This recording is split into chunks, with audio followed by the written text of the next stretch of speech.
Oi? Vamos lá então, pessoal. Bom dia, obrigada pela participação. Meu nome é Graziela Brandão. Eu sou advogada, atuo principalmente na área de direito digital e direito empresarial, porque não tem como falar de direito digital sem falar de direito empresarial também. Hoje, o que eu trouxe aqui para vocês? Falar um pouquinho sobre práticas essenciais de segurança, aí eu falo um pouquinho de segurança jurídica e privacidade de dados no desenvolvimento de software. O que basicamente a gente vai conversar aqui hoje? Sobre compliance digital. E aí eu vou explicar daqui a pouquinho o que é um compliance digital. O meu foco aqui vai ser principalmente medidas preventivas para você que está desenvolvendo um sistema, para você que está desenvolvendo um aplicativo, um software, uma plataforma, o que quer que seja. O meu objetivo aqui é dar dicas práticas para que você não venha ter um problema jurídico no futuro, ao longo do seu produto, ao longo da disponibilização do seu produto, ou ainda enquanto desenvolvedor de uma empresa ou desenvolvedor PJ para algumas empresas. Então, aqui, no final, eu vou abrir um pouquinho para perguntas e aí a gente vai batendo um papo sobre essas questões mais práticas. Então, como eu falei, eu vou trazer aqui um pouquinho sobre compliance digital, compliance by design, que é algo que é embutido no desenvolvimento do seu projeto, LGPD e como que ela impacta o desenvolvimento de software, propriedade intelectual, qual que é a relação de propriedade intelectual e desenvolvimento de software, e um pouquinho dos desafios futuros, principalmente na agenda regulatória. Tá? A gente está falando muito de inteligência artificial e aí a gente precisa entender como que a inteligência artificial poderá ser regulada, tanto no Brasil como no mundo. Acredito que a agenda regulatória ela não vai ser uma agenda regulatória local, e sim uma agenda regulatória que converse com outras regulações. Então, vamos lá. Começando do início, do princípio. Às vezes é um pouco chato falar de juridiquês, eu vou tentar ser o mais tranquila possível. Tá? Então, se tiver alguma dúvida, pode levantar a mão e perguntar. Então, iniciando, o que é compliance digital? Alguém tem alguma ideia do que seja compliance digital? Que queira falar? Não, tudo bem. Basicamente, compliance digital é você estar em conformidade com as regulações. Não é um problema, compliance não é um grande problema. Compliance é um aliado do desenvolvedor, é um aliado do marketing, do comercial. Muitas empresas, muitas pessoas que trabalham em empresas pensam que compliance é sempre um grande problema. Lá vem a pessoa do compliance barrar a minha ideia, barrar o que eu quero fazer, mas não é assim. Então, o compliance digital ele é um conjunto de práticas, medidas e controles que visam garantir a conformidade com a lei. Então, você andar de braços dados com a lei. Tá? Então, por isso que eu trouxe aqui o nosso amigo Iguinho, porque ele está sempre junto com a lei. E muita gente pensa que eu tive uma ideia super disruptiva, eu vou lançar um produto que não existe no mercado. Se ele não existe no mercado, ele não tem regulação própria. Muitas vezes, esse é o grande erro de quem está prestes a lançar um produto disruptivo. Não tem legislação, eu posso fazer o que eu quiser explorando esse meu produto. E não é assim, não é bem assim. Ainda que não exista uma regulação específica para o seu produto, você tem N outras normas, às vezes normas específicas do setor que você está atuando ou que você visa atuar, e ainda temos as normas gerais mais abrangentes, como a Constituição Federal, Código de Defesa do Consumidor, enfim, N outras regulações, outras leis que são aplicáveis a qualquer tipo de negócio, independente da inovação que ele traga. Tá? Então, aqui, as principais legislações que nós costumamos aplicar no dia a dia do compliance digital. O Marco Civil da Internet, que ele traz bastante diretrizes gerais sobre, principalmente provedores de aplicação, provedores de conexão.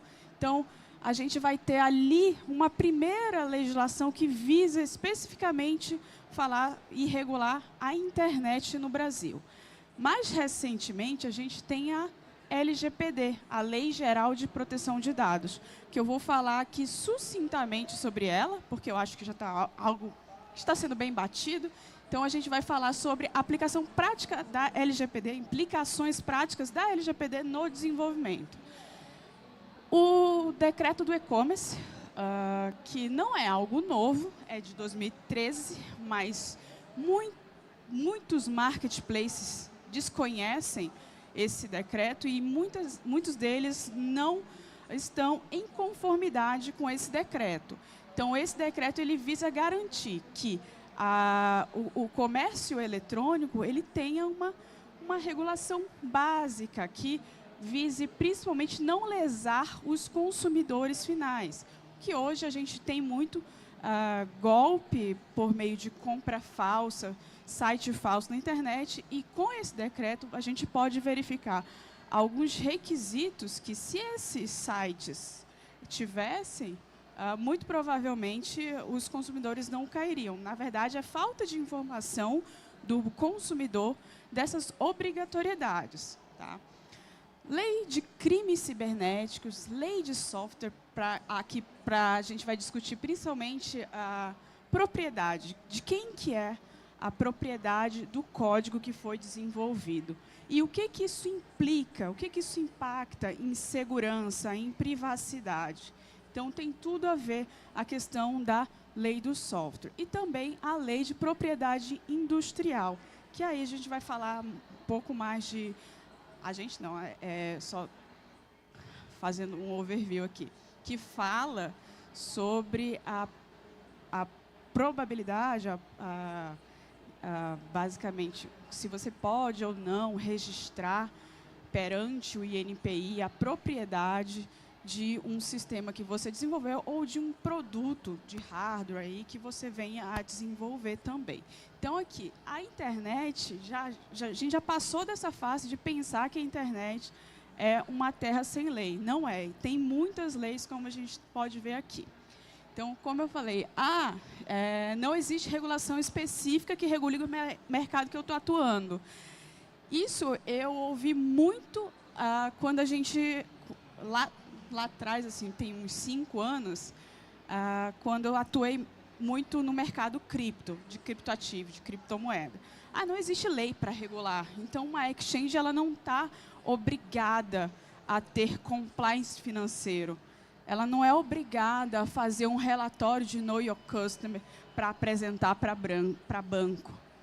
Não é bem assim que as coisas funcionam. Então, se você está iniciando em um mercado que ele já é fortemente regulado, como o mercado financeiro, então aí a gente falando de fintech, você não pode esquecer das regulações, das regulamentações e normas específicas do Bacen, que é o órgão que regula esse setor.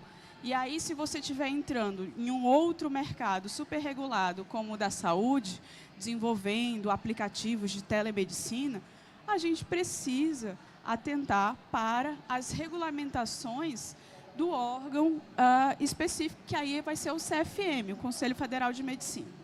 Então, quando a gente fala de embutir essa conformidade no projeto, desde a concepção desse projeto, eu estou falando um pouquinho disso aqui, tá?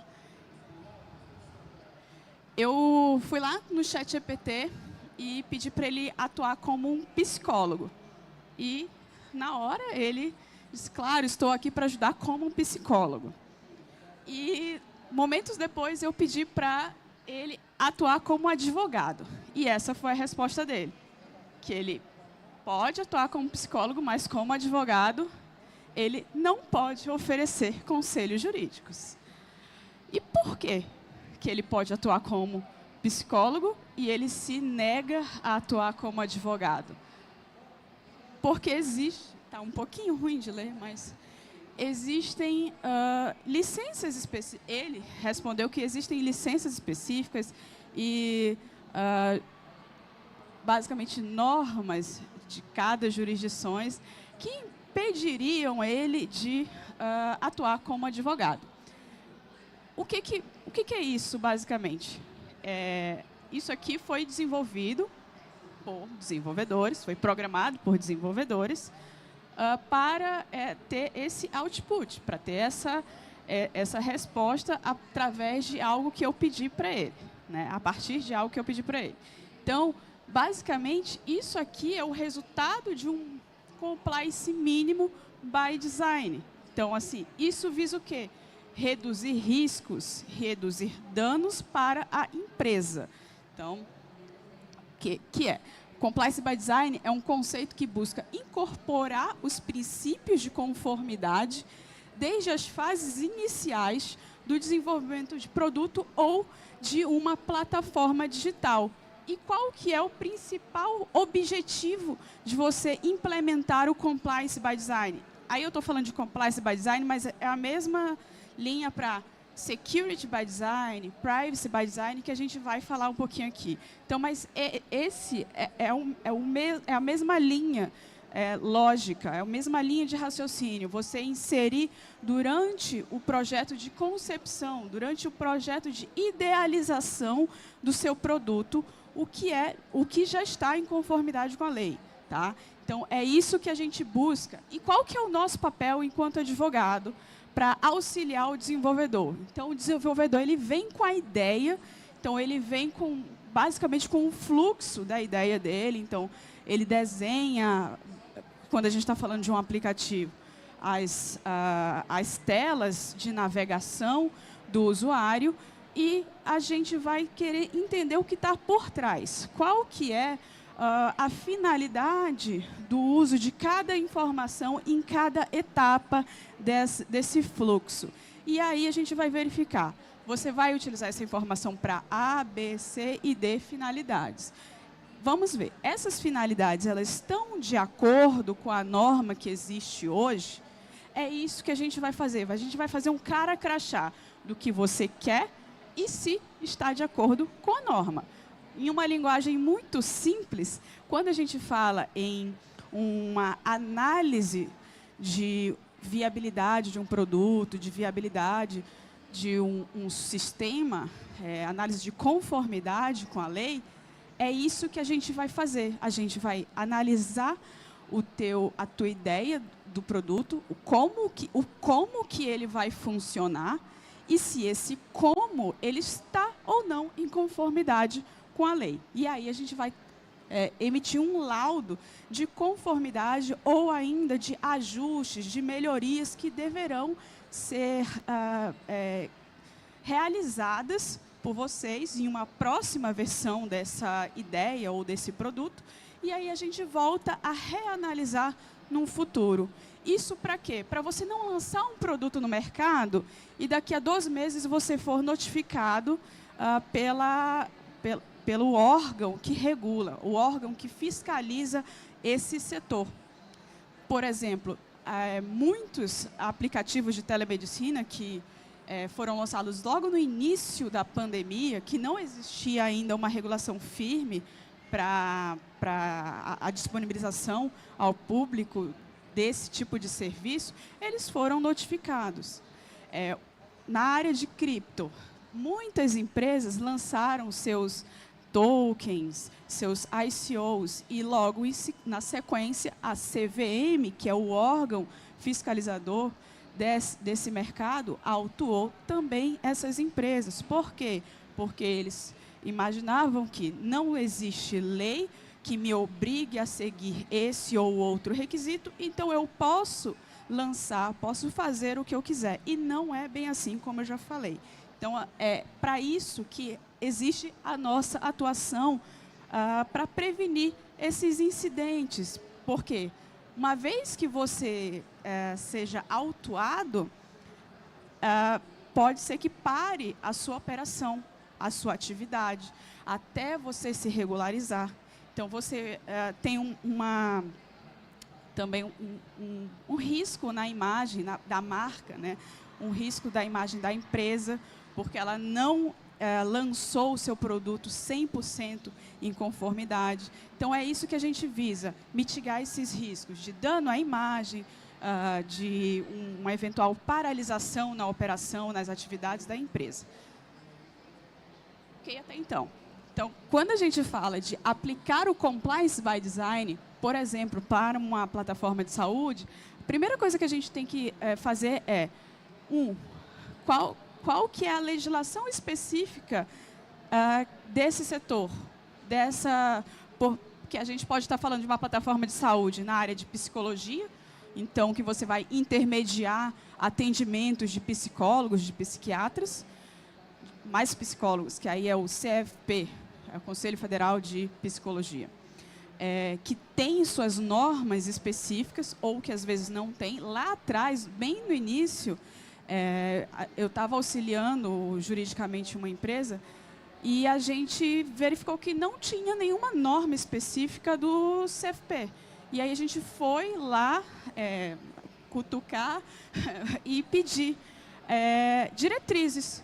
Como que uma empresa de tecnologia poderia vir a atuar nesse setor, nessa área, sem infringir as normas do próprio conselho?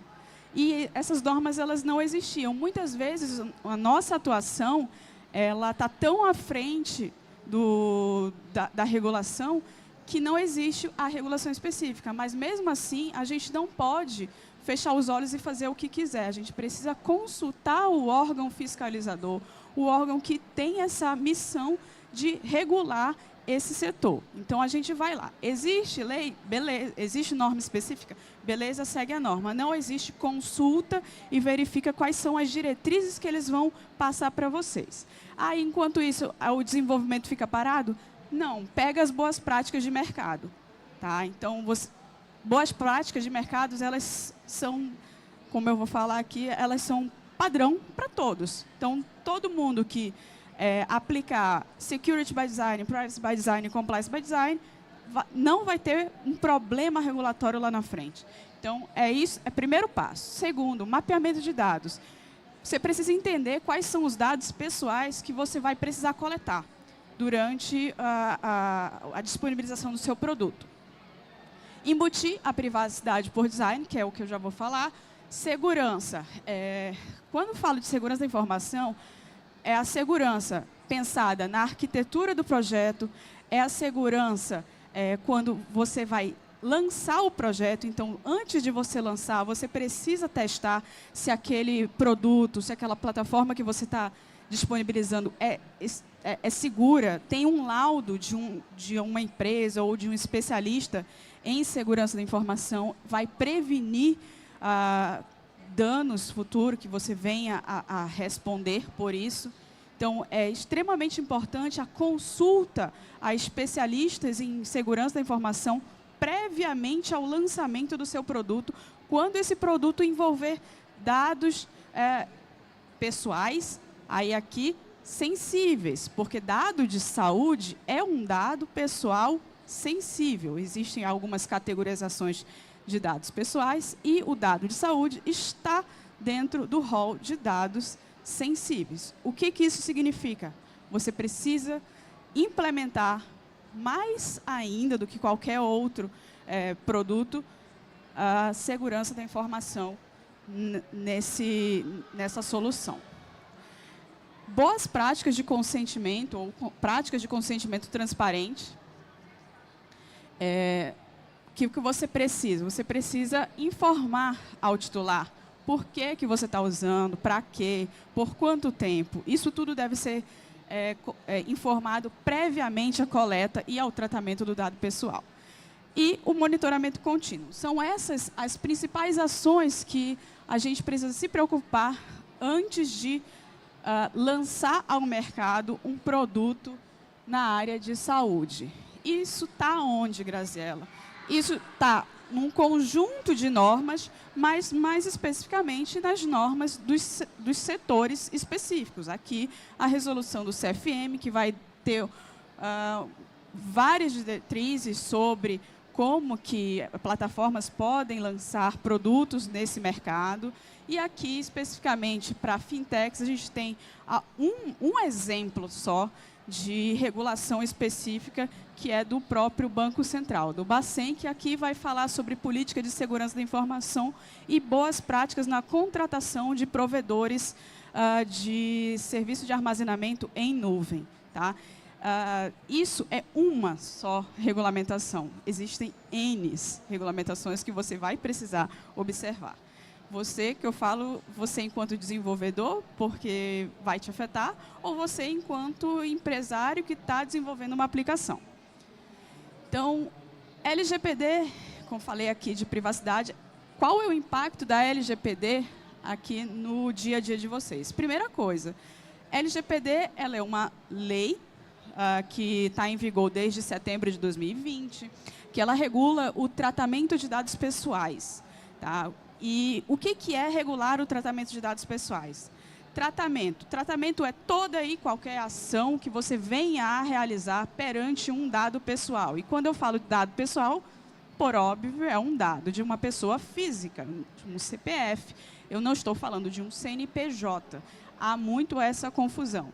Um dado pessoal é um dado que identifica alguém. Se for um dado de a cor de uma roupa, isso não é um dado pessoal. Então, o dado pessoal é apenas aqueles que identificam uma pessoa física. Então, você teve acesso a um dado ou a um conjunto de dados que identifica uma pessoa física, opa, você tem que prestar atenção na LGPD. Tá? Então, como a LGPD impacta o trabalho do desenvolvedor de software hoje? Tá? Primeira coisa, já falei aqui, boas práticas de transparência. Então, o desenvolvedor ele tem que se preocupar em avisar antes de coletar.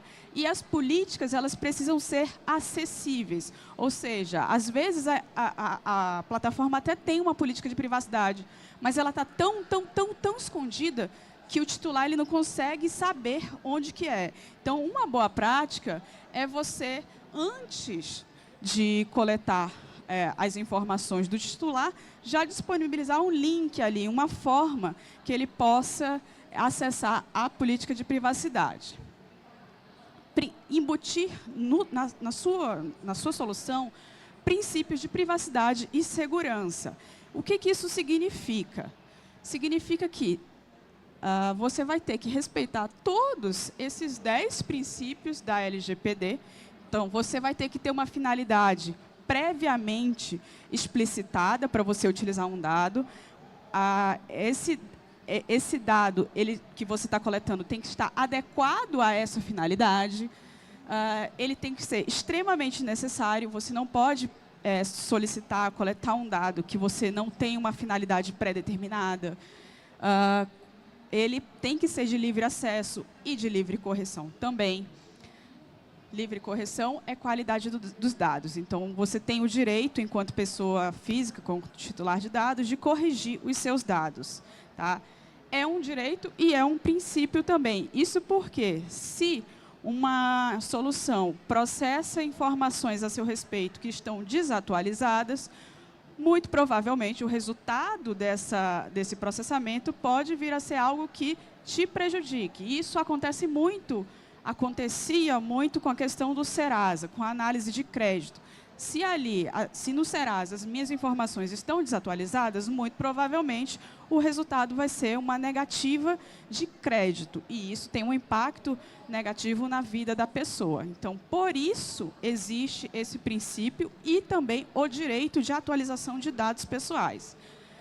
Transparência, segurança, prevenção, não discriminação. O princípio da não discriminação, ele tem que ser observado principalmente para empresas que tratam dados pessoais sensíveis. E aí também a gente pode estar falando de dados de saúde, de educação, dados financeiros. Qualquer dado que leve a uma possível discriminação tem que ser muito bem trabalhado para não infringir esse princípio, que infração a princípios da LGPD é igual a uma violação à LGPD, que é igual a uma possível sanção da ANPD, sanção administrativa. E com relação à segurança, a gente tem um próprio checklist da ANPD falando quais são os requisitos mínimos que você tem que apresentar, que você tem que ter evidências de implementação. Então, por aqui, você traçando tanto esse checklist dos princípios, quanto o checklist de seguranças da ANPD, muito provavelmente o teu produto já vai estar em conformidade com a LGPD. Direitos dos titulares. O desenvolvedor ele precisa garantir que os titulares possam vir a exercer os seus direitos. Como? Criando mecanismos internos. Pode ser um formulário, onde o titular informe qual é o direito que ele quer exercer, ou pode ser um e-mail de PO@empresa, LGPD@empresa, privacidade@empresa. Então, é simples, mas não é prático, não é aplicado isso na prática. Então, quais são os direitos que o titular de dados tem? Confirmação, acesso, correção, eliminação, portabilidade, revogação do consentimento, reclamação e oposição. Então, são direitos que estão previstos lá na LGPD e que devem ser garantidos por todos aqueles que tratam dados pessoais. Então, quando eu falei de canal de comunicação... pode tirar. E quando eu falo de mecanismos internos, como eu disse, pode ser um e-mail? Pode. Mas pode ser um formulário assim, que aqui é o canal de atendimento ao titular de dados, que é o formulário que ele vai precisar preencher. Essas informações são necessárias para garantir que não haja fraude, então, que aquela pessoa que está requerendo é, de fato, aquela pessoa que informou, que passou as informações para o agente de tratamento de dados, que aqui, nesse caso, é um cartório. Tá? Então, esse é um exemplo de implementação de um controle, de um mecanismo específico para atendimento aos direitos dos titulares. Quarto ponto que eu destaco, responsabilização pelo tratamento de dados. Quando você é um desenvolvedor terceiro contratado por alguma empresa para desenvolver um sistema, muito possivelmente você estará enquadrado na categoria de operador de dados. O que isso significa? Significa que você não é o dono desses dados, você não tem propriedade naquilo que você está enxergando, está acessando. No entanto, você tem algumas obrigações legais ou, às vezes, obrigações contratuais a observar com o contratante, com o controlador de dados. Qual que é a regra de responsabilização? Ou teve algum problema com o titular de dado? O titular de dados se sentiu ofendido por aquele tratamento? O controlador responde. E quando é que ele não vai responder? Quando é que vai sobrar para o operador de dados? Quando ele descumprir qualquer um dos requisitos legais, e aí, requisitos legais, fundamentos da LGPD, princípios da LGPD, não observar algum direito do titular de dados também. Ou quando ele descumprir qualquer instrução do controlador. E, geralmente, essas instruções, elas estão nos contratos de desenvolvimento. Tá? Então, contratos de prestação de serviço, de desenvolvimento de software, e aí por encomenda. Tá? Essas normas, essas instruções vão estar lá na cláusula de propriedade, cláusula de proteção de dados e privacidade. Tá? Então, para quem quiser saber mais sobre isso, dá uma lida no seu próprio contrato, o que tem dizendo lá, quais são as obrigações que você deve observar. Opa. Notificação de incidentes. Você, enquanto desenvolvedor, notou que teve uma violação, que teve um incidente de dados, teve um vazamento de dados, você tem um dever de informar ao controlador. E caso isso não seja feito, isso pode ser considerado novamente, uma quebra de instrução ou ainda da obrigação legal. Isso porque que é necessário você informar imediatamente, porque o controlador ele tem 2 dias para comunicar à NPD. E em caso de não notificação, de não comunicação, isso pode vir a ser considerado uma violação. Então, assim, já teve a violação do vazamento. E aí teve uma segunda violação por não comunicação. E aí, qual que é o reflexo disso? Quando a gente for falar de dosimetria da aplicação da sanção, cada violação vai ser um valor, se a gente estiver falando de uma multa pecuniária. Então, vamos lá, é R$10 pelo vazamento e vai ser R$2 pela ausência de comunicação. Então, no final, a conta vai somando as violações. Tá? Isso falando de dosimetria. Tá? O desenvolvedor também tem que ser preocupado com a minimização da coleta de dados. O que isso quer dizer? O teu contratante chega com um projeto que, logo no formulário de cadastro, ele quer saber até o signo do usuário que vai ser cadastrado na plataforma. Você, enquanto desenvolvedor, e tendo ciência das boas práticas em privacidade, pode orientar e deve orientar o seu cliente a minimizar essa coleta de dados. Isso porque ele poderá ter problemas caso ele não tenha uma finalidade específica pré-determinada. E como garantir que o projeto em desenvolvimento esteja, de fato, em conformidade com a LGPD? A resposta é simples, é direta, aplicando a metodologia de Privacy by Design. Tá? Inclusive, a metodologia de Privacy by Design está sendo, vai ser utilizada como padrão lá também pela ISO 31700. Tá? E o que é a metodologia do Privacy by Design?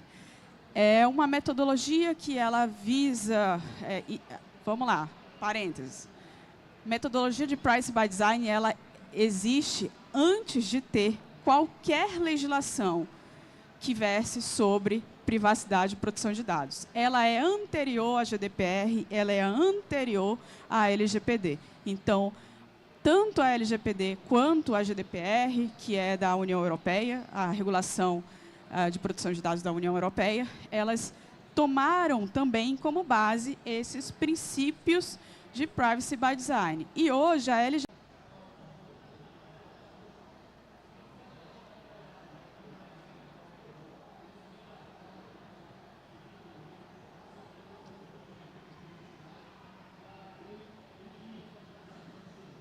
Daqui a pouco volta o slide.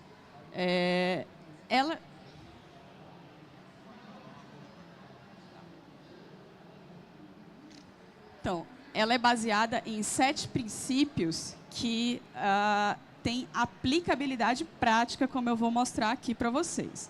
Então, o primeiro princípio, o princípio preventivo não reativo. Você não precisa esperar que tenha um problema de privacidade para você desenvolver uma solução para esse problema. Então, você sabe que vai ter um problema, que alguém vai solicitar a revogação de um direito, vai solicitar a exclusão de um dado. O que você faz? Você cria mecanismos que não precise utilizar aquela informação para fornecer o teu produto.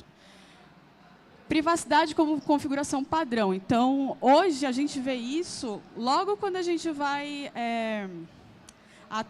atualizar um sistema, não, mas quando você pega um celular novo que vai configurar, hoje você já tem aquelas formas de escolher o que vai querer ou não compartilhar. Isso é privacidade como configuração padrão. Privacidade embutida no design da solução, então, quando você, por exemplo, você não precisa de alguma informação, e você tem outros mecanismos, por exemplo, utilizando algum tipo de banco de dados que não tenha a identificação, mas leve ao mesmo resultado, então você não coleta essa informação. Então, aí você embute no design da solução. Você também tem a parte de... você deve prover a funcionalidade total, ou seja, não fazer aquela troca. Você me dá um dado que eu te dou acesso a isso. Você me passa essa informação que aí você vai ter direito a determinada função do aplicativo. Isso não é uma boa prática. Então, isso deve ser evitado. Embutir segurança de ponta a ponta da sua solução. Então, em todas as camadas que tiverem acesso a pessoas, integrações, você deve embutir a segurança. Mais uma vez, a visibilidade e transparência ela é trazida aqui na metodologia de Privacy by Design e o respeito pelo cliente. E aqui tem a aplicação. Então, aqui a gente pode ver alguns princípios que regem o Privacy by Design sendo aplicados na prática. Aqui é a tela de início de um aplicativo de saúde da Apple, onde ele já traz todas as informações com relação a compartilhamento, de uso de dados, como que vai ser. Então, e ele explica aqui como que vai se dar a segurança dessas informações.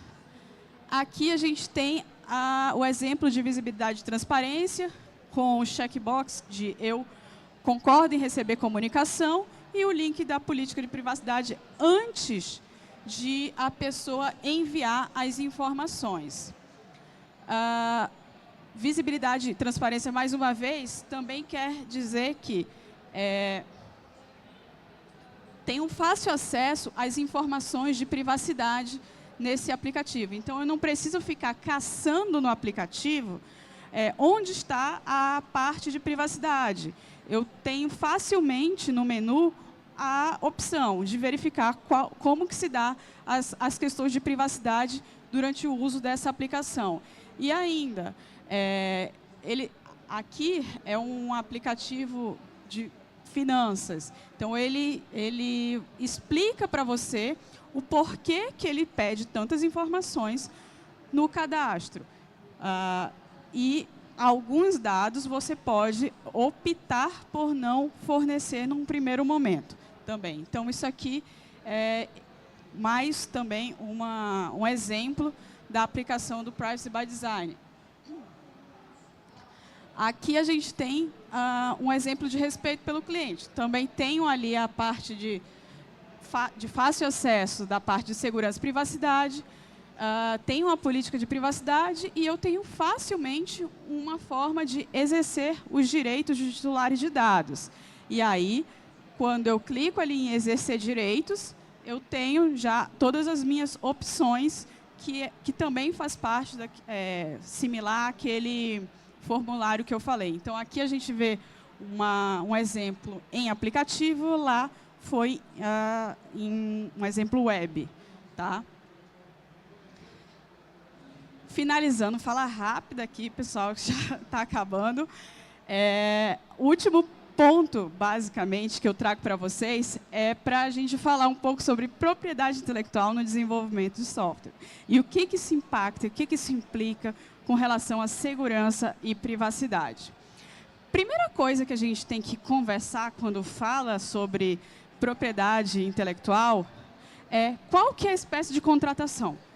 Como é que você foi contratado para desenvolver esse sistema, essa solução, esse aplicativo?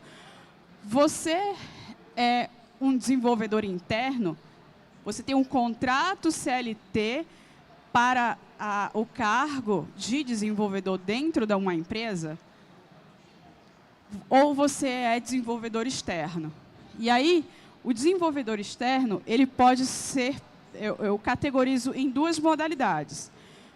Quando você desenvolve para terceiros por encomenda, software como serviço, ou você já desenvolveu um software e você licencia o uso desse teu sistema.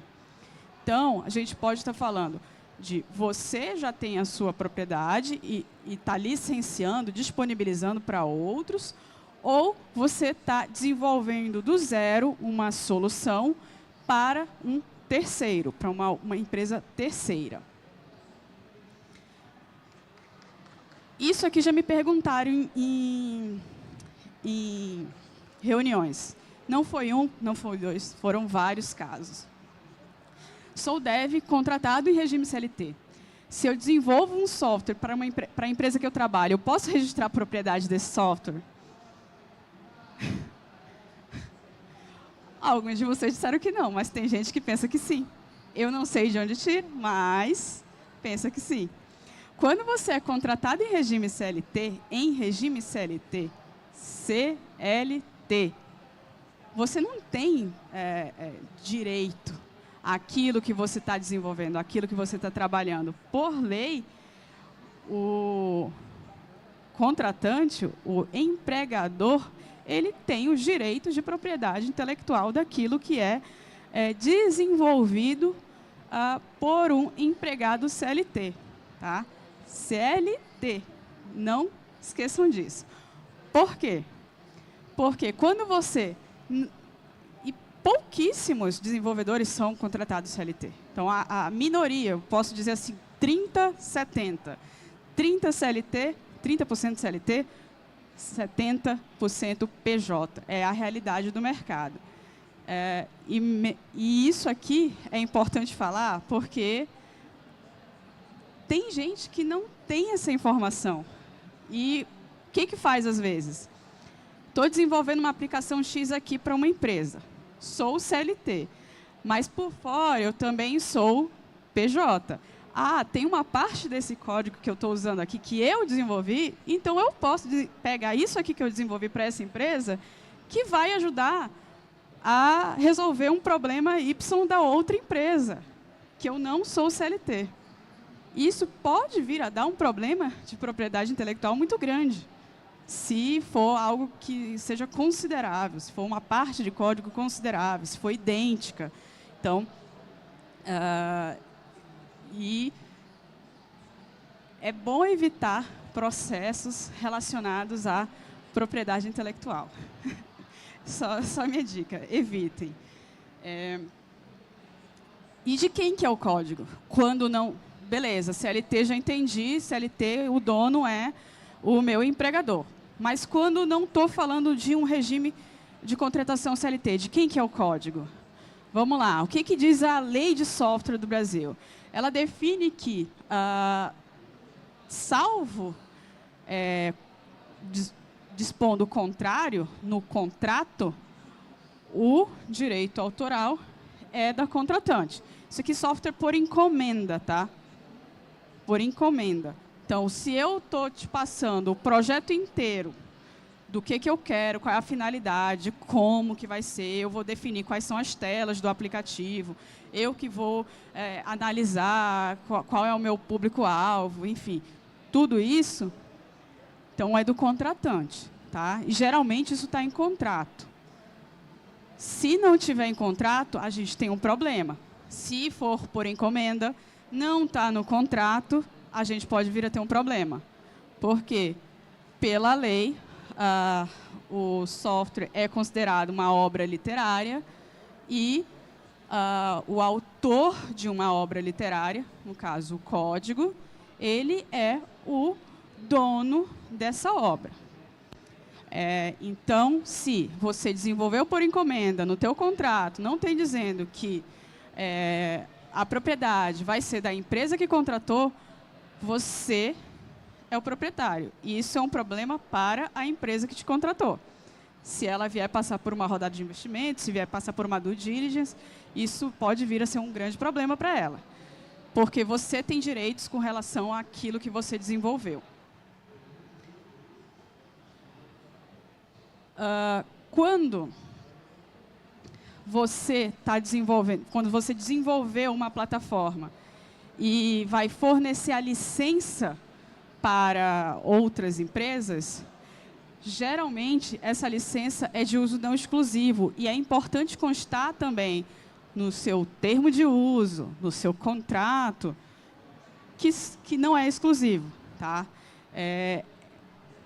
Não custa pecar pelo excesso.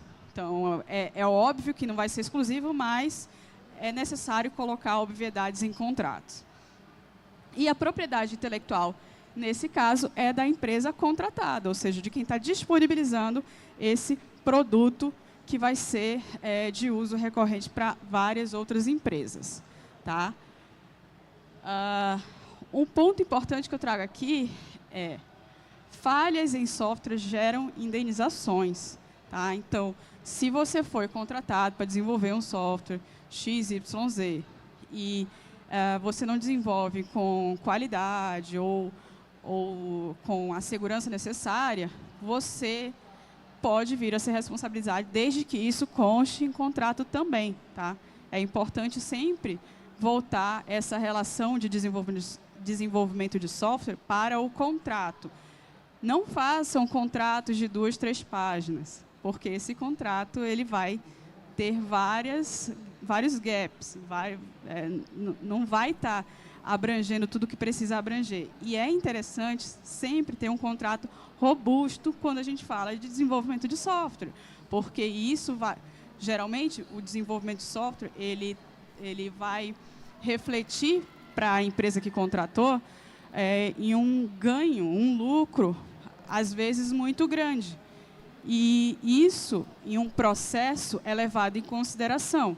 E todos os processos que têm relação com software podem vir a ser processos caríssimos. Então, vamos evitar problemas.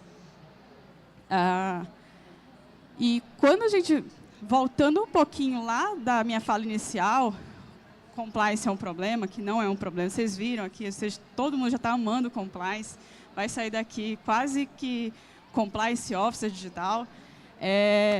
Quando a gente fala em futuro, em tendências de regulações, a gente para pensar como que a gente vai regular uma inovação disruptiva, como que a gente vai regular a inteligência artificial. A gente viu aqui que, se aplicar princípios básicos de privacidade, de segurança, de compliance, qualquer solução, ela muito provavelmente, muito pouco provável, que ela vai vir a ter algum tipo de problema regulatório. Então, as próprias legislações que tratam de tecnologia, elas têm uma característica em comum, que elas se baseiam em princípios e não em diretriz específica, porque a tecnologia muda muito.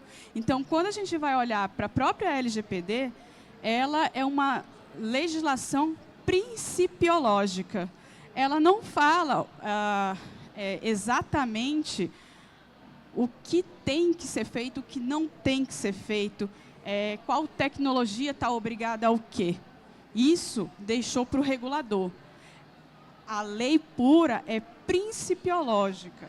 Então, é algo que é uma diretriz para o que tem que ser aplicado, assim como a metodologia do Privacy by Design. Então, é basicamente isso que vai acontecer com as regulações. E saiam daqui, não dessa forma, pensando que a pessoa do compliance vai fazer terror, vai tocar o terror na vida de vocês.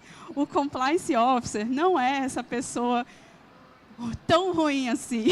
É ruim, mas não é tão ruim assim. Ele mais ajuda do que atrapalha. Lá na frente, hoje pode ser algo que você pare, fique bravo, vai ter que repensar a infraestrutura, mas lá na frente vai ter um ganho muito escalável. A palavra é escalável, o ganho que o compliance ele possibilita para as empresas.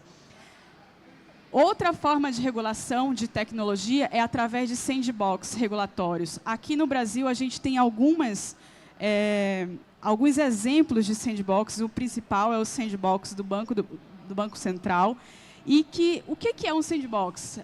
Uma caixinha de areia, né? São ambientes controlados para testar inovações e como essas inovações elas implicam na sociedade. Então, é uma alternativa ao ambiente tradicional regulatório. Então, aqui, como eu falei, tem o sandbox do Banco Central e que tem essas características: ambiente controlado, limitação temporal, flexibilização regulatória, monitoramento constante das empresas que participam desses projetos. Tá? E aqui, por fim, tem, não sei se vocês sabem, mas existe um projeto de lei que visa regular a inteligência artificial no Brasil. Esse projeto de lei ele é baseado em alguns marcos que tentam regular a inteligência artificial na União Europeia também.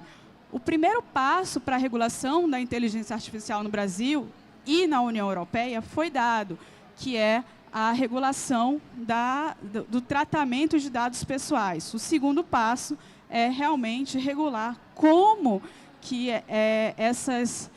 vai se dar a responsabilização pelo produto de uma inteligência artificial, o que ela fizer. Aí a gente tem N tipos de responsabilização que estão em discussão, se a responsabilização vai ser do desenvolvedor, se vai ser da empresa. E falando mais um pouco disso, a gente fala lá fora, que meu tempo já acabou.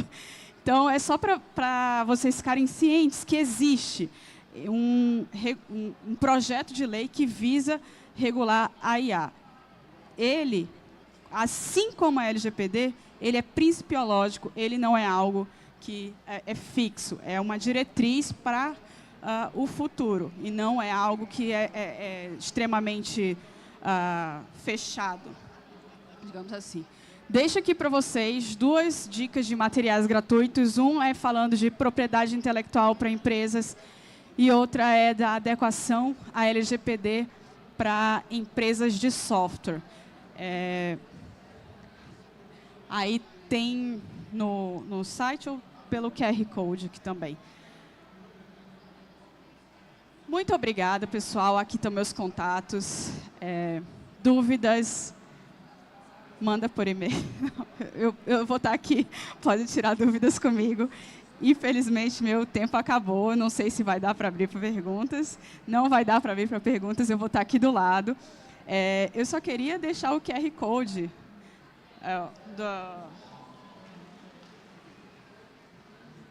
Oi? Vai aparecer? Vai aparecer o QR Code aqui. Obrigada, gente.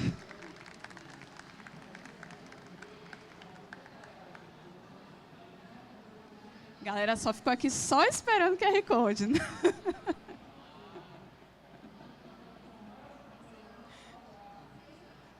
Boa.